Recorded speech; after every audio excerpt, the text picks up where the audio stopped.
तो नमस्कार दोस्तों, मैं मोहित बोधीजा, मेरे चैनल लर्न विद एनआईटीएंस में आप सभी का स्वागत करता हूं। तो आज हम सब बात करेंगे कि एग्जाम में लास्ट मिनट में कैसे अपन को तैयारी करनी है। मेरे पास काफी स्टूडेंट्स के मैसेज आ रहे हैं कि सर हम इस हफ्ते कैसे तैयारी करें, हमें क्या क्या पढ़ना चाहिए, क्या स्किप करना चाहिए। तो आज हम इस सेशन में सारी चीजें कवर करेंगे। तो देखो, कुछ स्टूडेंट्स कह रहे हैं कि सर हमारे 99 परसेंटाइल बन गए, कोई कह रहा है हमारे 99.5 परसेंटाइल है, तो हम सोच रहे हैं कि इस बार एग्जाम ना दे। तो मैं उन स्टूडेंट्स को बताना चाहूंगा कि देखो, एग्जाम देना बहुत ज्यादा इंपॉर्टेंट है। अगर आपके 99 परसेंटाइल भी आ गए तो आप चाहते हो, आपके मन में ये है कि मैं क्यों रिस्क लूं, तो मैं आपको यही कहना चाहूंगा कि देखो, आपका मेन फोकस है जेईई एडवांस, और आपने लास्ट एग्जाम जो दिया था मेरे अकॉर्डिंग आपने जेईई मेंस जनवरी का दिया था। तो जनवरी से सितंबर तक लगभग 8 महीने का जो है गैप आ चुका है। तो अगर आपका फोकस जेईई एडवांस है तो आप डायरेक्ट जेईई एडवांस का एग्जाम दोगे तो वहां पर आपको दिक्कत आ सकती है। कैसे आ सकती है? क्योंकि आप जो एग्जाम का जो फीलिंग है ना, वो आप भूल चुके हो कंप्लीटली। क्योंकि आपने घर पे एग्जाम दिए, तो देखो उससे उतना फील नहीं आता है जितना एक सेंटर पे जाके एग्जाम देने से फील आता है। तो आप एग्जाम का फील भूल सके हो। एग्जाम के ऊपर, एग्जाम के टाइम जो आप पर प्रेशर आता है ना, वो भी आप कंप्लीटली भूल चुके हो। उस प्रेशर को डील करने के लिए सभी स्टूडेंट्स को ये एग्जाम देना जरूरी है। तो मैं आपसे यही रिकमेंड करूंगा कि कोरोना का जो डर है उसको एक बार साइड में रख दो, क्योंकि कोरोना टेम्पररी है और आपका करियर है वो परमानेंट है। क्योंकि कोरोना की वैक्सीन 2, 3, 4 महीने के अंदर आ जाएगी, बट अगर आपका करियर खराब हो गया तो आपको काफी ज्यादा डिप्रेशन आ जाएगा और क्या पता आप गलत ट्रैक में शिफ्ट हो जाए। तो मैं आपको यही कहूंगा कि आप सभी स्टूडेंट्स को एग्जाम जरूर देना चाहिए। कोरोना का जो डर है उससे एक बार साइड में रख दो, क्योंकि आपका करियर बहुत ज्यादा इंपॉर्टेंट है। तो आप सभी स्टूडेंट्स का फोकस अपने करियर पे होना चाहिए बजाय के कोरोना के। हम प्रिकॉशंस जरूर अपनाएंगे, बट हम डरना नहीं है हमें। हमारे मन में जो घबराहट हो रही है कोरोना को लेकर कि मैं एग्जाम देने गया, मुझे कोरोना हो जाएगा, तो देखो इन सब चीजों से आप भूल जाओ। एक बार आपका जो कंसंट्रेशन है वो सिर्फ अपने करियर पे होना चाहिए, अपने एग्जाम पे होना चाहिए कि आपके मार्क्स मैक्सिमम आए। अपना फोकस बस यही होना चाहिए। अगला क्वेश्चन था मेरे पास कि सर हम नए क्वेश्चंस ट्राई करेंगे। तो देखो, मैं आप सभी को यही कहना चाहूंगा कि अब नए क्वेश्चंस ट्राई करने का समय खत्म हो चुका है। अब हमारे पास 5 से 7 दिन बचे हैं एग्जाम के अंदर। तो आप सभी स्टूडेंट्स को सिर्फ रिवीजन करना है, ना नया क्वेश्चन अटेम्प्ट करना है, ना नया टेस्ट देना है, कोई भी चीज को आपको ट्राई नहीं करना है। अब सिर्फ रिवीजन का टाइम है। और एक चीज मैं आपको बोलना चाहूंगा कि देखो, एग्जाम के अंदर आपको मास्क पहनना पड़ेगा। तो कुछ स्टूडेंट्स है जिसको मास्क पहनने से दिक्कत होगी, तो मैं आपको बोलूंगा कि आप जब घर पे पढ़ाई करें तो आप 3 घंटे की सिटिंग लगाना शुरू कर दो। एक बात तो कि आपका जो भी शिफ्ट है, जैसे आपका शिफ्ट है 10 से 1 बजे का, तो आप 10 से 1 बजे तक कंटिन्यूअसली एक जगह पे बैठे रहे और मास्क लगा करके पढ़ाई करें, क्योंकि आपको एग्जाम मास्क पहन कर देना है। तो जो स्टूडेंट्स अभी से ही 5-6 दिन मास्क पहनकर उसी टाइम पे तैयारी करेंगे तो उसे एग्जाम देने में दिक्कत नहीं आएगी।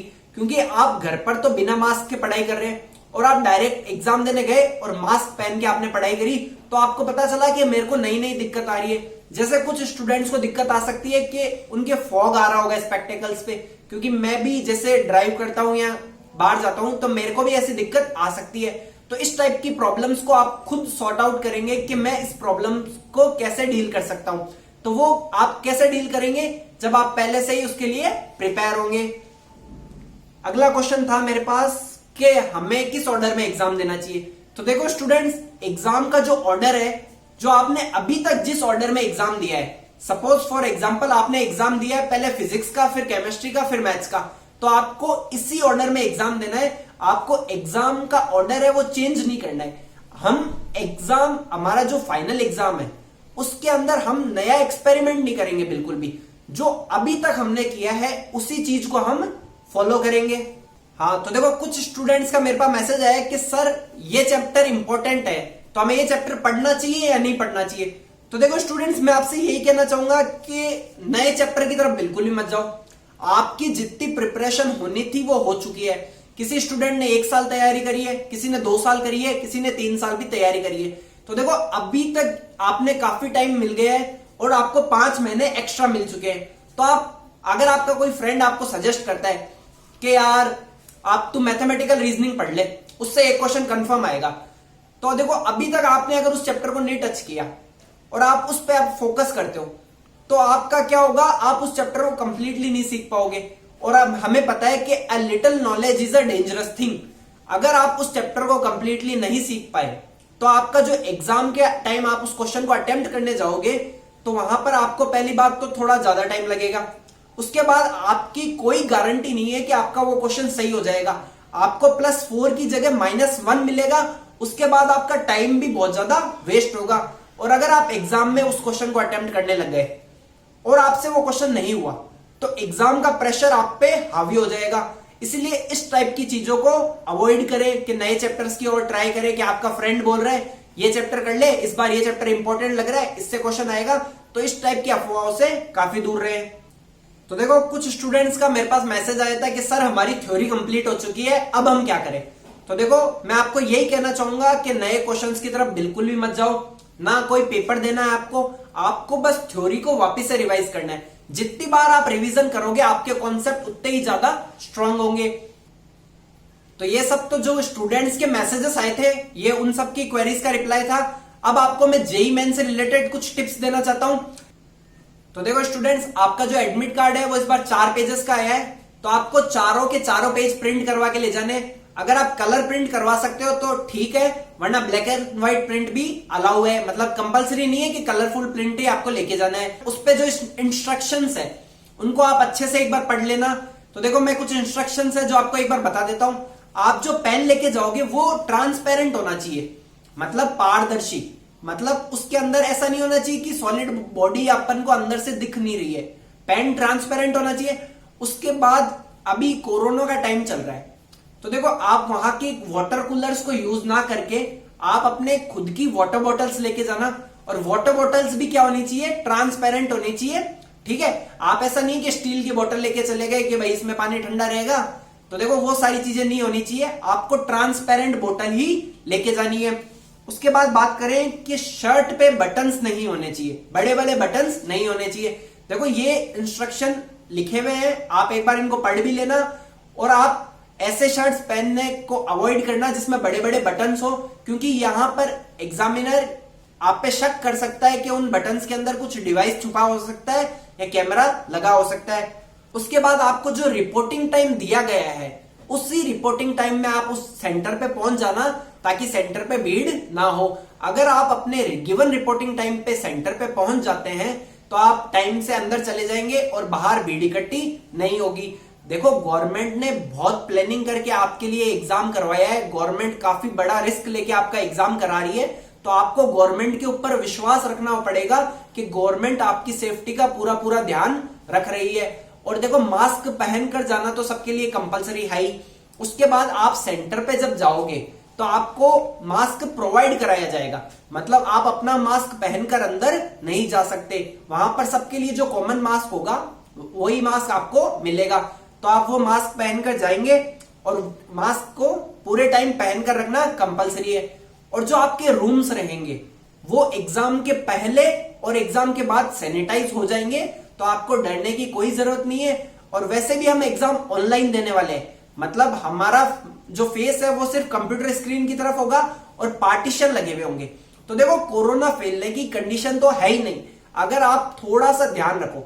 मतलब आप गए अपने सेंटर अपनी सीट पर बैठे, अपना ध्यान पूरा एग्जाम की तरफ रखा, वहां से उठे और वापस आ गए, तो देखो बहुत कम चांसेस है कि आप कोरोना के शिकार हो।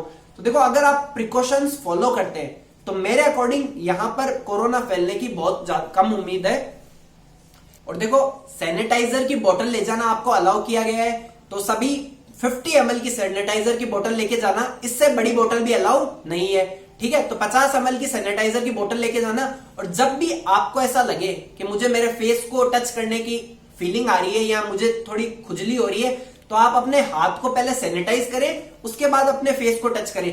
देखो फेस अपना जो मुंह पे मास्क तो लगा हुआ ही होगा, मेन जो चीज है वो अपन हाथ कहीं पे टच करेंगे और उसके बाद अपने हाथ अपने फेस पे टच करेंगे।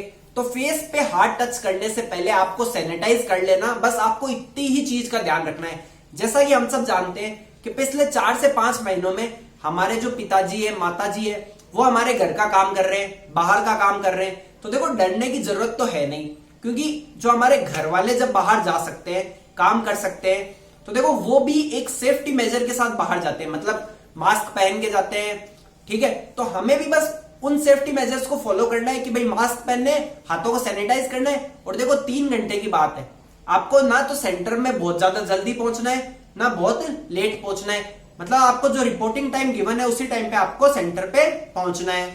और एक इंपॉर्टेंट बात, इस बार हमें अपनी फोटो भी लेके जानी है। तो देखो आप ट्राई करना कि आपकी जो एडमिट कार्ड के ऊपर जो फोटो लगी हुई है, आप वही फोटो लेके जाए, क्योंकि आपने मास्क पहन रखा होगा, तो देखो एग्जामिनर आपकी फोटो देख के आपको कंफर्म चेक करेगा, ठीक है। तो आपको क्या करना है कि अपनी जो एडमिट कार्ड पे फोटो लगी हुई है वो फोटो आपको अपने साथ लेकर जानी है।